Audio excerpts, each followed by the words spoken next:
2 minutes before he disappeared forever from the face of the earth he knew, Joseph Schwartz strolled along the pleasant streets of suburban Chicago, quoting Browning to himself.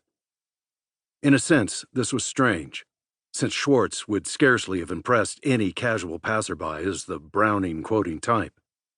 He looked exactly what he was, a retired tailor, thoroughly lacking in what the sophisticates of today call a formal education. Yet he had expended much of an inquisitive nature upon random reading. By the sheer force of indiscriminate veracity, he had gleaned a smattering of practically everything, and by means of a trick memory, had managed to keep it all straight. For instance, he had read Robert Browning's Rabbi Ben Ezra twice when he was younger, so of course, knew it by heart. Most of it was obscure to him, but those first 3 lines had become one with the beating of his heart these last few years. He intoned them to himself, deep within the silent fortress of his mind, that very sunny and very bright early summer day of 1949. Grow old along with me, the best is yet to be, the last of life, for which the first was made. Schwartz felt that to its fullness. After the struggles of youth in Europe and those of his early manhood in the United States, the serenity of a comfortable old age was pleasant. With a house of his own and money of his own, he could, and did, retire. With a wife in good health, 2 daughters safely married, a grandson to soothe these last best years, what had he to worry about? There was the atom bomb, of course, and this somewhat lascivious talk about World War III, but Schwartz was a believer in the goodness of human nature. He didn't think there would be another war. He didn't think Earth would ever see again the sun-like hell of an atom exploded in anger. So he smiled tolerantly at the children he passed and silently wished them a speedy and not too difficult ride through youth to the peace of the best that was yet to be. He lifted his foot to step over a Raggedy Ann doll smiling through its neglect as it lay there in the middle of the walk, a foundling not yet missed. He had not quite put his foot down again. In another part of Chicago stood the Institute for Nuclear Research, in which men may have had theories upon the essential worth of human nature, but were half ashamed of them, since no quantitative instrument had yet been designed to measure it.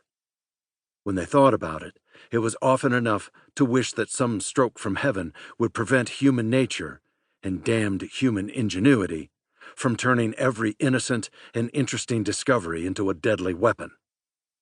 Yet, in a pinch, the same man who could not find it in his conscience to curb his curiosity into the nuclear studies that might someday kill half of Earth would risk his life to save that of an unimportant fellow man. It was the blue glow behind the chemist's back that first attracted the attention of Dr. Smith. He peered at it as he passed the half-open door. The chemist, a cheerful youngster, was whistling as he tipped up a volumetric flask, in which the solution had already been made up to volume. A white powder tumbled lazily through the liquid, dissolving in its own good time. For a moment, that was all, and then Dr. Smith's instinct, which had stopped him in the first place, stirred him to action. He dashed inside, snapped up a yardstick, and swept the contents of the desktop to the floor. There was the deadly hiss of molten metal. Dr. Smith felt a drop of perspiration slip to the end of his nose. The youngster stared blankly at the concrete floor, along which the silvery metal had already frozen in thin splash marks. They still radiated heat strongly. He said faintly, "What happened?" Dr. Smith shrugged. He wasn't quite himself either. "I don't know. You tell me. What's been doing here?" "Nothing's been doing here," the chemist yammered. "That was just a sample of crude uranium. I'm making an electrolytic copper determination. I don't know what could have happened." "Whatever happened, young man, I can tell you what I saw. That platinum crucible was showing a corona. Heavy radiation was taking place." "Uranium, you say?" "Yes, but crude uranium, and that isn't dangerous. I mean, extreme purity is one of the most important qualifications for fission, isn't it? He touched his tongue to his lips quickly. Do you think it was fission, sir? It's not plutonium, and it wasn't being bombarded. And, said Dr. Smith thoughtfully, it was below the critical mass. Or at least, below the critical masses we think we know.